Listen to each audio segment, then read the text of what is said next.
Arrêtez ce que vous faites. Écoutez attentivement. On vous a menti. On vous a dit que pour être respecté, il fallait être gentil, serviable, agréable. C'est le plus grand mensonge qu'on vous ait jamais raconté. Et ce mensonge vous coûte tout. Votre temps, votre énergie, votre dignité. Ce qui va suivre est un poison ou un antidote. Il n'y a pas de retour en arrière possible. Vous connaissez cette sensation, ce goût amer dans la gorge. Au travail, vous acceptez cette tâche supplémentaire. Pas pour l'argent, mais pour cette reconnaissance qui ne vient jamais. Ils prennent, sourient et oublient. Avec vos amis, vous êtes le confident universel, l'oreille attentive. Mais quand vient votre tour, leurs yeux se glacent. Le sujet change. Vous n'existez plus. Vous rentrez chez vous épuisé non pas par le travail mais par le poids de plaire à tout le monde. Un fantôme dans votre propre vie. Et le pire, c'est que vous pensez que c'est de votre faute, que vous n'êtes pas assez intéressant, pas assez performant. Faux. Cela vous arrive parce que vous avez été programmé pour chercher l'approbation comme un toxicomane cherche sa dose. Chaque oui que vous prononcez contre votre gré est une petite mort. Chaque sourire forcé est une fissure dans votre armure. Vous n'êtes pas faible, vous êtes prévisible. Et dans le jeu du pouvoir social, la prévisibilité est une condamnation à mort. Et eux, ils le savent. Ils sentent cette faille en vous.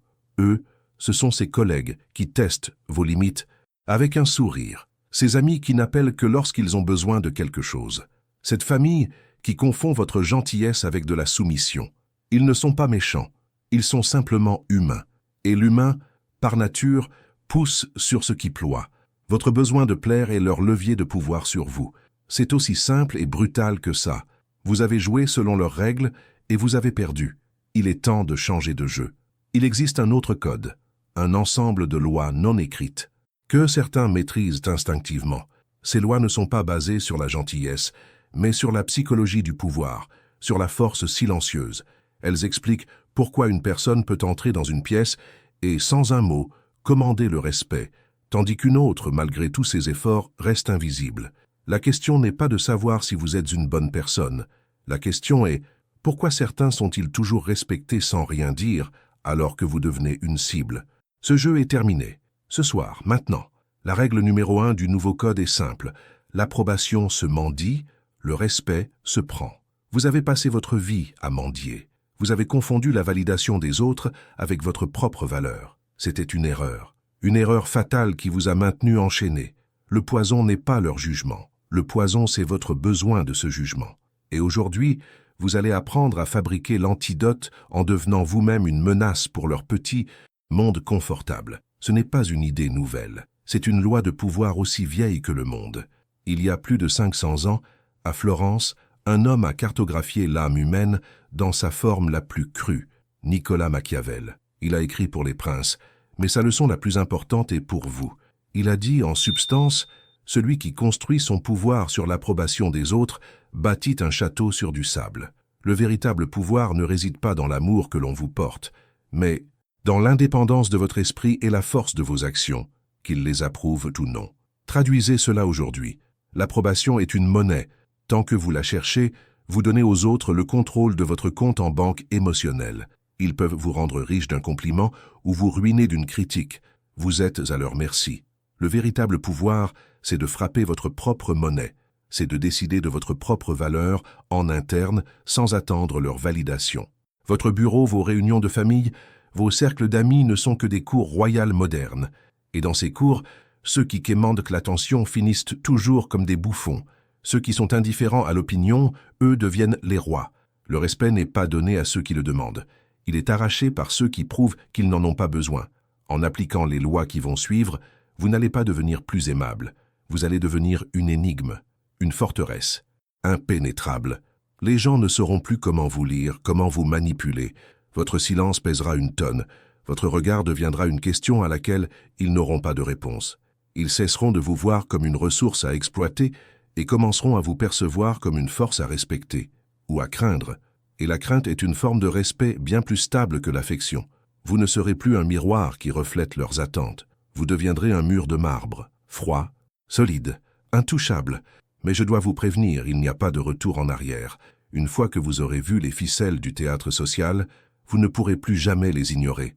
Chaque conversation, chaque sourire, chaque silence deviendra un mouvement sur un échiquier. Vous verrez les tests, les jeux de pouvoir, les tentatives de vous rabaisser. Ce savoir est une lame.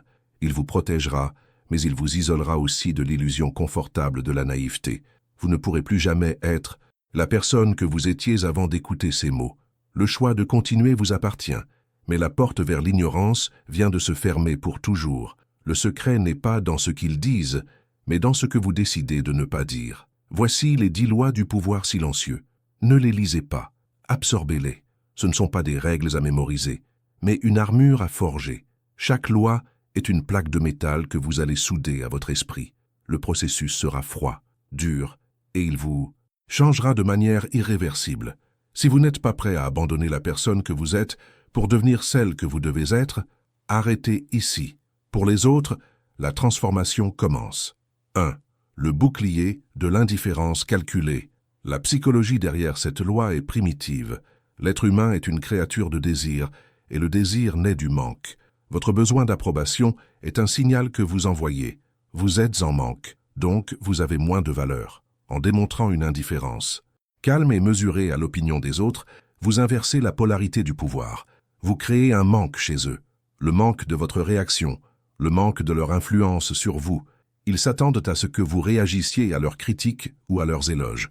En ne leur donnant rien, vous leur dérobez leur pouvoir. Votre indifférence n'est pas de l'ignorance, c'est une arme. Elle communique que votre tribunal intérieur est le seul qui compte, et que leur jugement est, au mieux, un bruit de fond sans pertinence.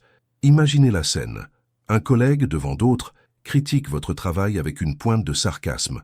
Cette approche est originale. Il attend votre justification, votre malaise. C'est un test. Au lieu de vous défendre, vous le regardez, sans expression, marquez une pause d'1 seconde. Puis vous dites d'un ton neutre « c'est noté ». Puis, vous vous tournez vers quelqu'un d'autre et changez de sujet. Vous n'avez pas seulement paré l'attaque. Vous avez signalé qu'elle n'avait même pas assez de poids pour mériter une réponse émotionnelle. Votre action recommandée, face à la provocation ou à la flatterie, votre réponse doit être la même. Un contact visuel bref, un silence et un passage à autre chose. Votre calme est leur poison. 2. L'économie verbale du pouvoir. Le pouvoir ne crie pas, il écoute. Dans le théâtre social, celui qui parle le plus est souvent celui qui a le moins de contrôle. Chaque mot que vous prononcez est une balle potentielle que l'on peut retourner contre vous. En parlant peu, vous devenez une énigme. Les autres, mal à l'aise face à votre silence, vont combler le vide. Ils vont révéler leurs intentions, leurs peurs, leurs stratégies, simplement pour obtenir une réaction de votre part. Le silence force les autres à projeter leurs propres pensées sur vous. Ils vous imagineront plus intelligent, plus calculateur, plus puissant que vous ne l'êtes peut-être, car ce qui n'est pas dit est infiniment plus intimidant que ce qui est dit. Souvenez-vous de cette règle d'acier. Qui se justifie s'accuse. On vous reproche injustement d'avoir commis une erreur dans un projet. Votre premier réflexe, programmé par des années de soumission, est de vous lancer dans une longue explication. Non, parce que j'ai vérifié les chiffres et ensuite j'ai envoyé un email à Paul qui a dit que « Stop, vous êtes déjà en train de perdre. Vous avez accepté le cadre de l'accusation. » La réponse de pouvoir est courte, tranchante et ferme. Regardez votre interlocuteur dans les yeux et dites simplement « Ce n'est pas exact ». Puis restez silencieux. Le silence qui suit est une arme de pression massive. C'est à lui maintenant de prouver son accusation. Vous avez refusé de jouer le rôle de l'accusé. 3. L'inversion du fardeau de la validation. Jusqu'à présent, vous avez vécu comme un candidat passant un entretien d'embauche permanent. Vous espériez obtenir la validation des autres. Cette loi renverse la table. À partir de maintenant, ce sont eux qui doivent chercher la vôtre. Vous n'êtes plus l'artiste qui attend les applaudissements du public. Vous êtes le critique dans la salle, dont le hochement de tête a plus de valeur que tous les applaudissements réunis. Psychologiquement, cela vous positionne comme la source du statut, et non comme son demandeur. Les gens sont instinctivement attirés par ceux qui semblent détenir le pouvoir de juger, car leur validation devient une ressource rare et désirable. Un ami se vante d'une promotion, d'un achat, d'un succès, en vous regardant avec des yeux qui cherchent l'admiration. La réponse standard est une félicitation enthousiaste. C'est une réponse de subordonné. La réponse de pouvoir est différente. Vous écoutez, hochez la tête lentement, puis vous demandez d'un ton calme et analytique « Intéressant. Et quelle est la prochaine étape pour toi ?» En une phrase, vous avez changé la dynamique. Vous n'êtes plus le public. Vous êtes le mentor, le stratège. Vous l'avez forcé à penser au-delà de son succès actuel sous votre regard. Votre action, ne donnez jamais votre approbation trop facilement. Faites-en une récompense, pas un réflexe. Un simple pas mal de votre part doit valoir plus qu'une standing ovation de la part des autres. 4. Le refus ambigu. Un non direct est une déclaration de guerre. Il crée un conflit, de la friction, et vous oblige à dépenser de l'énergie pour défendre votre position. La personne qui maîtrise le pouvoir n'a pas besoin de déclaration de guerre. Elle utilise des manœuvres plus subtiles. Le refus ambigu est une technique de déviation. Il vous permet de refuser une demande sans créer d'ennemis. Psychologiquement, il maintient l'autre dans l'incertitude, un état de faiblesse. Il ne peut pas vous en vouloir car vous n'avez pas dit non. Mais il ne peut pas non plus compter sur vous car vous n'avez pas dit oui. Vous conservez le contrôle total de votre temps et de vos engagements sans en payer le prix social. Omeg vous demande de rendre un service important qui va empiéter sur votre temps personnel. Peux-tu m'aider à déménager samedi? Votre instinct de personne agréable crie « oui », même si vous n'en avez aucune envie. Le non direct semble brutal. La réponse de pouvoir est une esquive. Samedi, c'est compliqué pour moi en ce moment. Laisse-moi regarder mon agenda et je reviens vers toi si je trouve une fenêtre. Ne revenez jamais vers lui. Vous n'avez rien promis. C'est un refus poli qui place la responsabilité sur vos contraintes et non sur votre volonté. Vous restez insaisissable. Votre phrase de poche « je ne peux rien promettre pour l'instant ». C'est une porte que vous fermez poliment, mais fermement. 5. La doctrine de la preuve par l'acte. Les mots sont du vent. Les promesses sont la monnaie des pauvres en pouvoir. Annoncer vos intentions est une erreur de débutant pour 3 raisons. Premièrement, vous donnez à vos rivaux des informations sur vos plans. Deuxièmement, vous exposez au jugement et au scepticisme avant même d'avoir commencé. Troisièmement, le simple fait de parler de vos objectifs donne à votre cerveau une satisfaction prématurée qui diminue votre motivation à les accomplir. Le véritable pouvoir réside dans l'exécution silencieuse. Travaillez dans l'ombre. Laissez vos résultats parler pour vous. L'impact d'une réussite inattendue est 1000 fois plus puissant que celui d'une réussite annoncée. Vous avez l'ambition de lancer votre propre entreprise ou d'écrire un livre. L'erreur classique est d'en parler à tout le monde. Vous cherchez de l'approbation pour votre idée. Ne le faites pas. Travaillez dessus chaque soir, en silence. Ne dites rien. Quand le site de votre entreprise est en ligne, quand le livre est publié, alors et seulement alors vous le montrez. Le choc et l'admiration de ceux qui vous sous-estimaient seront votre véritable récompense. Ils ne vous ont pas vu venir. Votre action, adoptez la devise des forces spéciales. Ne parle pas de ce que tu vas faire, fais-le. Le secret est une composante essentielle de la puissance. Arrêtez-vous un instant. Ces 5 premières lois ont déjà commencé à reprogrammer votre vision du monde. Vous sentez cette résistance en vous. C'est la vieille programmation qui se bat pour survivre. L'envie de vous justifier, de plaire. C'est une addiction. Pour briser cette chaîne, vous devez faire une déclaration, un serment. Écrivez dans les commentaires « Je me refuse à me justifier ». Ce n'est pas pour moi, c'est pour vous. C'est un acte qui ancre ce principe dans votre esprit. Maintenant, continuons. 6. Le masque de marbre. Toutes les lois précédentes sont puissantes, mais celle-ci est la clé de voûte de votre forteresse psychologique. C'est elle qui vous rendra intouchable. Vos émotions sont des informations. La joie, la colère, la déception. Chaque fois que vous les montrez, vous donnez à votre adversaire une carte de votre territoire intérieur. Il sait où frapper pour vous faire mal, comment vous flatter pour vous manipuler. Le masque de marbre est l'art de contrôler votre visage et votre langage corporel pour qu'il ne révèle absolument rien. Que vous receviez une insulte ou un compliment, votre réaction doit être la même. Nulle. Une surface lisse et impénétrable sur laquelle leur tentative de déstabilisation glisse sans jamais trouver de prise. On vous fait un compliment mielleux, conçu pour vous désarmer avant de vous demander une faveur. Quelques minutes plus tard, dans la même conversation, quelqu'un vous lance une pique subtile pour tester votre confiance en vous. La personne ordinaire rougirait au compliment et se crisperait à la pique. Vous, non. Dans les 2 cas, vous maintenez le même contact visuel calme, le même visage neutre. Vous accordez peut-être un léger hochement de tête qui signifie « j'ai entendu », mais rien de plus. Vous devenez illisible, et une personne illisible est une personne redoutable. Votre posture. Votre visage est un masque. Vos yeux sont des lentilles. Vous observez, vous analysez, mais vous ne révélez rien. L'impassibilité est votre super pouvoir. 7. L'ancrage des principes non négociables.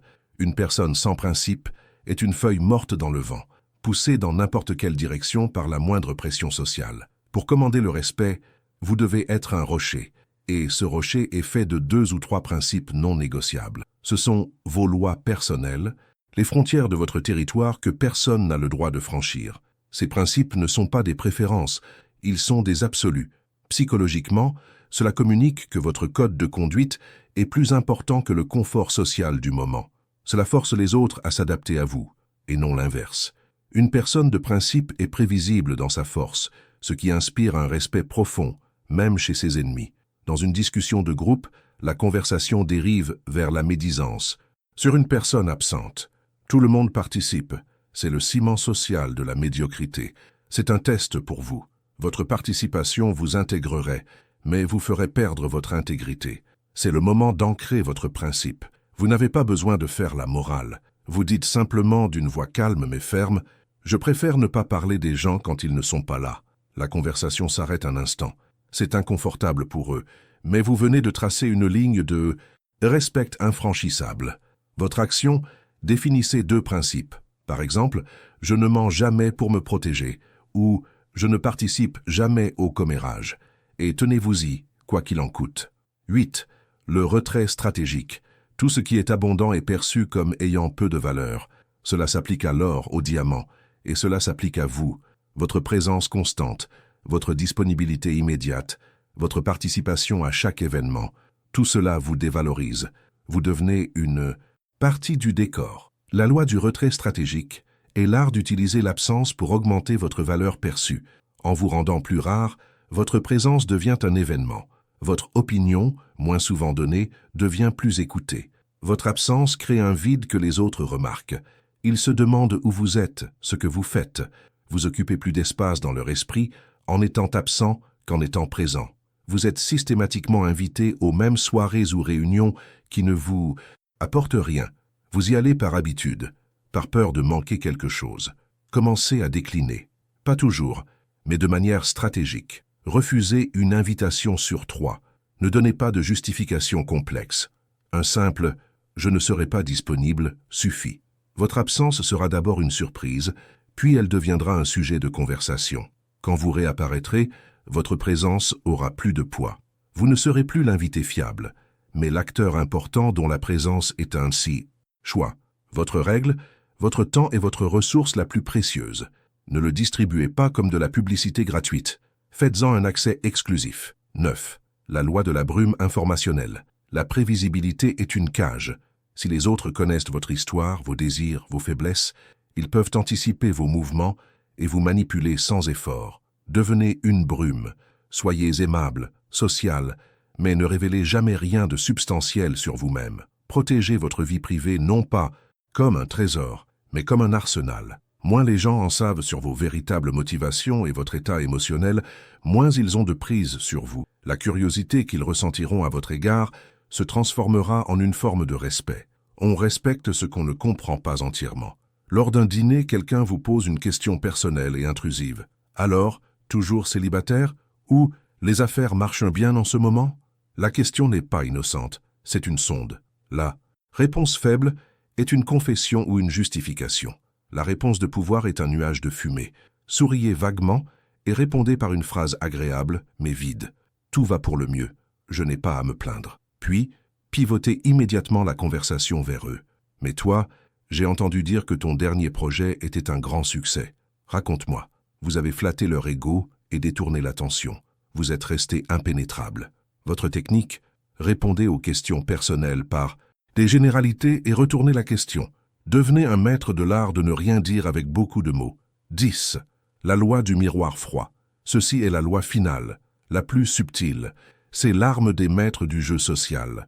Au lieu de projeter votre propre personnalité, vous agissez comme un miroir. Vous réfléchissez les intentions, les émotions et les tactiques de votre interlocuteur. Psychologiquement, cela le désarme complètement. Il pense vous analyser, mais en réalité, il se regarde lui-même, en mimant subtilement son langage corporel, en utilisant ses propres tournures de phrases, En répondant à ses agressions par un calme qui semble imiter sa propre intensité, vous le forcez à se révéler. Il se sentira compris, mais en réalité, il sera complètement exposé, ses stratégies mises à nu par sa propre projection. Un manager utilise un ton passif-agressif pour vous mettre la pression. J'espère que tu te rends compte que ce dossier est crucial et que tu sembles un peu dépassé. Il projette son propre stress sur vous et tente de vous étiqueter comme incompétent. N'absorbez pas l'attaque, miroitez-la, regardez-le calmement et répondez sur un ton tout aussi sérieux. Crucial, en effet. On sent que la pression est élevée pour tout le monde sur ce projet. Comment puis-je t'aider à te sentir plus en confiance sur ma partie? Vous avez réfléchi son accusation de stress en une observation sur la pression générale et vous vous êtes positionné comme son allié tout en lui renvoyant subtilement la responsabilité de sa propre anxiété. Votre action, cessez d'être un acteur, devenez un miroir, écoutez les sous-entendus, observez les tics et renvoyez-les calmement. L'autre se fatiguera à se battre contre son propre reflet. Vous avez appliqué ces lois. Pas comme un étudiant qui récite une leçon, mais comme un forgeron qui bat le fer. Et le changement s'est produit. L'arme véritable n'a jamais été les lois elles-mêmes. C'était la métamorphose qu'elles ont provoquée en vous. Votre silence n'est plus une absence de mots, c'est une présence écrasante. Votre calme n'est plus de la passivité. C'est une force gravitationnelle qui plie la réalité sociale autour de vous. L'arme, c'est le vide que vous créez là où ils attendaient à votre faiblesse. Un vide dans lequel leur pouvoir s'effondre. Observez-les maintenant. Ils essaient. La pique déguisée en humour, le compliment conçu pour vous endetter, la demande formulée comme une évidence. Mais leurs flèches se brisent sur votre armure. Ils attendent une réaction, une fissure, un signe que l'ancienne personne est toujours là. Ils ne trouvent rien. Juste un regard calme et impénétrable. Un mur de marbre. Leurs sourires deviennent crispés. Ils échangent des regards confus. Leur monde, autrefois si prévisible, a perdu ses repères. Vous êtes devenu une anomalie dans leur système, et le système commence à paniquer. Le manipulateur en chef, celui qui tirait vos ficelles avec le plus de talent, perd pied. Privé de votre réaction, il est comme un marionnettiste sans fils. Son masque de confiance se fissure. Il devient plus direct, plus agressif, cherchant désespérément une prise. Qu'est-ce qui t'arrive en ce moment? Tu as changé. Sa question n'est pas une inquiétude, c'est un aveu de défaite. Il ne vous reconnaît plus parce que vous ne reflétez plus ce qu'il veut voir. Vous ne lui appartenez plus. En perdant le contrôle sur vous, il a perdu le contrôle de lui-même. Vous comprenez alors la vérité finale. Le respect ne se gagne pas en étant plus fort qu'eux. Il se prend en devenant imperméable à eux. Leur malaise est la mesure de votre souveraineté. Leur confusion est la preuve de votre clarté. Souvenez-vous de ces lois de fer. Celui qui ne réagit pas contrôle la réaction. Celui qui n'a besoin de rien contrôle tout le monde. Vous avez cessé d'être un joueur dans leur jeu. Vous êtes devenu l'échiquier lui-même. Et maintenant que vous avez ce pouvoir, qu'allez-vous en faire? Vous avez appliqué ces lois, pas comme un étudiant qui récite une leçon, mais comme un forgeron qui bat le fer. Et le changement s'est produit.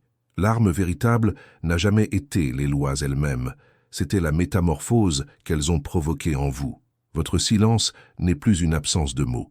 C'est une présence écrasante. Votre calme n'est plus de la passivité. C'est une force gravitationnelle qui plie la réalité sociale autour de vous. L'arme, c'est le vide que vous créez là où ils attendaient votre mal et faiblesse. Un vide dans lequel leur pouvoir s'effondre. Observez-les maintenant. Ils essaient. La pique déguisée en humour, le compliment conçu pour vous endetter, la demande formulée comme une évidence. Mais leurs flèches se brisent sur votre armure. Ils attendent une réaction, une fissure, un signe que l'ancienne personne est toujours là. Ils ne trouvent rien. Juste un regard calme et impénétrable. Un mur de marbre. Leurs sourires deviennent crispés. Ils échangent des regards confus. Leur monde, autrefois si prévisible, a perdu ses repères. Vous êtes devenu une anomalie dans leur système, et le système commence à paniquer. Le manipulateur en chef, celui qui tirait vos ficelles avec le plus de talent, perd pied. Privé de votre réaction, il est comme un marionnettiste sans fils. Son masque de confiance se fissure. Il devient plus direct, plus agressif, cherchant désespérément une prise. Qu'est-ce qui t'arrive en ce moment? Tu as changé. Sa question n'est pas une inquiétude. C'est un aveu de défaite. Il ne vous reconnaît plus parce que vous ne reflétez plus ce qu'il veut voir. Vous ne lui appartenez plus. En perdant le contrôle sur vous, il a perdu le contrôle de lui-même. Vous comprenez alors la vérité finale. Le respect ne se gagne pas en étant plus fort qu'eux. Il se prend en devenant imperméable à eux. Leur malaise est la mesure de votre souveraineté. Leur confusion est la preuve de votre clarté. Souvenez-vous de ces lois de fer. Celui qui ne réagit pas contrôle la réaction. Celui qui n'a besoin de rien contrôle tout le monde. Vous avez cessé d'être un joueur dans leur jeu. Vous êtes devenu l'échiquier lui-même. Ce savoir est une brûlure. Vous ne pourrez plus jamais retourner à l'innocence confortable de celui qui ne voit pas les ficelles. Chaque interaction est maintenant un calcul. Chaque silence est une décision. La porte vers l'ignorance est fermée et verrouillée pour toujours. Et maintenant que vous avez ce pouvoir, qu'allez-vous en faire? Votre valeur n'est plus cotée à la bourse de l'opinion des autres. Vous êtes votre propre étalon or. Vous êtes la source de votre propre validation. C'est la déclaration finale de votre indépendance. Pour sceller cette transformation, pour graver cette nouvelle constitution dans votre esprit, faites-en un acte. Écrivez dans les commentaires « Je suis la source de ma propre validation ». Ce n'est pas une phrase que vous tapez pour un algorithme. C'est un serment que vous vous faites à vous-même, un point de non-retour. Le monde est une cour de bouffons qui se moque de tout ce qui bouge, mais ils ont peur de ce qui est immobile. Souvenez-vous de ceci quand vous entrerez dans la pièce demain. On ne rit jamais de celui qui reste silencieux. On vous a appris que pour être respecté, il fallait être gentil et agréable. C'est le plus grand mensonge que l'on vous ait jamais raconté. Et ce mensonge vous coûte tout. Votre temps, votre énergie, votre dignité. Ce qui va suivre est un poison ou un antidote. Il n'y a pas de retour en arrière. Vous connaissez cette sensation, ce goût amer dans la gorge. Au travail, vous acceptez cette tâche supplémentaire, espérant une reconnaissance qui ne vient jamais. En amitié, vous êtes l'oreille qui écoute toujours, mais n'est jamais écoutée. En famille, vous évitez le conflit pour maintenir une harmonie de surface, vous faisant dicter votre conduite. Vous rentrez chez vous, épuisé, non pas par le travail, mais par le poids de plaire à tout le monde. Un fantôme dans votre propre vie. Cela vous arrive parce que vous avez été programmé pour chercher l'approbation comme un toxicomane cherche sa dose. Chaque oui que vous prononcez contre votre gré est une petite mort. Eux, ils le sentent. Eux, ce sont ces collègues qui testent vos limites, ces amis calculateurs, cette société qui prend la gentillesse pour de la faiblesse. Ils ne sont pas méchants, ils sont simplement humains. Et l'humain, par nature, pousse sur ce qui ploie. Votre besoin de plaire est leur levier de pouvoir sur vous. Il y a 500 ans, Nicolas Machiavel a cartographié l'âme humaine. Sa leçon est simple. Celui qui construit son pouvoir sur l'approbation des autres bâtit un château sur du sable. Le véritable pouvoir réside dans l'indépendance de son jugement et la force de ses actions, que les autres les approuvent ou non. Le respect n'est pas donné à ceux qui le demandent. Il est arraché par ceux qui prouvent qu'ils n'en ont pas besoin. En appliquant les 8 lois qui vont suivre, vous n'allez pas devenir plus aimable. Vous allez devenir une énigme, une forteresse impénétrable. Votre silence pèsera une tonne. Votre regard deviendra une question. C'est irréversible. Une fois que vous aurez vu les ficelles du théâtre social, vous ne pourrez plus jamais les ignorer. Chaque conversation deviendra un jeu de pouvoir que vous saurez enfin maîtriser. La porte vers l'ignorance vient de se fermer pour toujours. Voici les 8 lois machiavéliques pour forcer le respect. 1. Le bouclier de l'indifférence calculée. La psychologie derrière est primitive. L'être humain désire ce qui lui manque. Votre besoin d'approbation signale que vous êtes en manque, donc de moindre valeur. En affichant une indifférence calme à leur opinion, vous inversez la polarité. Vous créez un manque chez eux, le manque de votre réaction. Un collègue critique votre travail de manière passive-agressive. Il attend votre malaise, votre justification. C'est un test. Au lieu de vous défendre, regardez-le calmement, sans expression, et répondez « c'est noté », puis passez à autre chose. Votre absence de réaction émotionnelle est une démonstration de force. 2. L'économie verbale du pouvoir. Le pouvoir ne crie pas, il écoute. Plus vous parlez, plus vous risquez de révéler une faille. Ceux qui parlent peu semblent plus profonds, plus puissants. Le silence force les autres à combler le vide, à révéler leurs intentions. On vous accuse à tort d'une erreur. Votre réflexe est de vous justifier. Ne le faites pas. Qui se justifie s'accuse. Dites simplement « ce n'est pas exact ». Puis, laissez le silence faire le travail. Le fardeau de la preuve leur appartient désormais. 3. L'inversion du fardeau de la validation. Cessez de chercher leur approbation. Faites en sorte qu'ils cherchent la vôtre. Vous n'êtes plus l'artiste qui attend les applaudissements. Vous êtes le critique dont le jugement a de la valeur. Quelqu'un se vante d'un succès pour vous impressionner. La réponse faible est une félicitation enthousiaste. La réponse de pouvoir est neutre. Dites « intéressant ». Et qu'est-ce que tu comptes faire ensuite? Vous n'êtes plus le public. Vous êtes le juge. 4. Le refus ambigu. Un non direct crée un conflit. Le pouvoir n'a pas besoin de déclaration de guerre. On vous demande un service que vous ne voulez pas rendre. Ne dites pas non. Dites « je dois vérifier mon agenda, je ne peux rien promettre ». C'est une porte que vous fermez poliment, mais fermement. Vous préservez votre énergie et maintenez l'autre dans l'incertitude. Un état de faiblesse. Vous gardez le contrôle. Arrêtez-vous un instant. Pour briser votre vieille programmation, vous devez faire une déclaration. Écrivez dans les commentaires « Mon respect n'est pas à vendre ». C'est un serment que vous vous faites. 5. La doctrine de la preuve par l'acte. Ne dites jamais ce que vous allez faire. Faites-le. Annoncer vos intentions donne des informations à vos rivaux et diminue votre propre motivation. Travaillez dans l'ombre. Laissez vos résultats parler. Vous avez un projet ambitieux. N'en parlez à personne. Ne cherchez pas la validation de votre idée. Travaillez en silence et ne montrez que le résultat final. L'impact d'une réussite inattendue est 1000 fois plus puissant. Toutes ces lois sont puissantes, mais la loi numéro 6, celle du masque de marbre, est celle qui sépare les amateurs des maîtres de l'influence. C'est elle qui vous rendra psychologiquement intouchable. 6. Le masque de marbre. Vos émotions sont des informations. Chaque fois que vous les montrez, vous donnez à votre adversaire une carte de votre territoire intérieur. Le masque de marbre est l'art de contrôler votre visage pour qu'il ne révèle rien. On vous fait un compliment mielleux ou une pique subtile. La personne ordinaire rougit au premier, se crispe au second. Vous, non. Dans les deux cas, votre réaction est la même. Nulle. Un léger hochement de tête, un contact visuel. Bref, vous devenez illisible. Et une personne illisible est une personne redoutable. Votre visage est un masque. Votre impassibilité est votre pouvoir. 7. L'ancrage des principes non négociables. Une personne sans principe est une feuille morte dans le vent. Pour commander le respect, vous devez être un rocher. Définissez 2 ou 3 règles de vie non négociables. Par exemple, ne jamais participer au commérage. Quand on essaie de vous y entraîner, déclarez calmement « Je ne participe pas à ce genre de discussion ». La conversation s'arrête. C'est inconfortable pour eux, mais vous venez de tracer une ligne de respect infranchissable. Cela force les autres à s'adapter à vous et non l'inverse. 8. Le retrait stratégique. Tout ce qui est abondant a peu de valeur. Votre présence constante vous dévalorise. Apprenez à être moins disponible. Votre présence doit être un privilège, pas un dû. Commencez à décliner une invitation sur 3. Ne donnez pas de justification.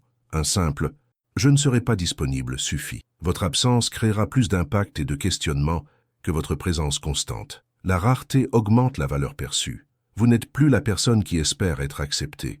Vous êtes devenu une force souveraine. Observez-les maintenant. Leurs pics, leurs compliments, leurs demandes, leurs flèches se brisent sur votre armure. Ils attendent une réaction, une fissure. Ils ne trouvent rien. Juste un regard calme, un mur de marbre. Leur malaise est là. Mesure de votre souveraineté. Leur confusion est la preuve de votre clarté. Désormais, votre valeur n'est plus cotée à la bourse de l'opinion des autres. Vous êtes votre propre étalon or. C'est la déclaration finale de votre indépendance. Pour sceller cette transformation, écrivez dans les commentaires « Je suis la source de ma propre validation ». C'est un point de non-retour. Rappelez-vous, on ne cherche pas l'approbation d'un roi, on espère la sienne. Soyez le roi.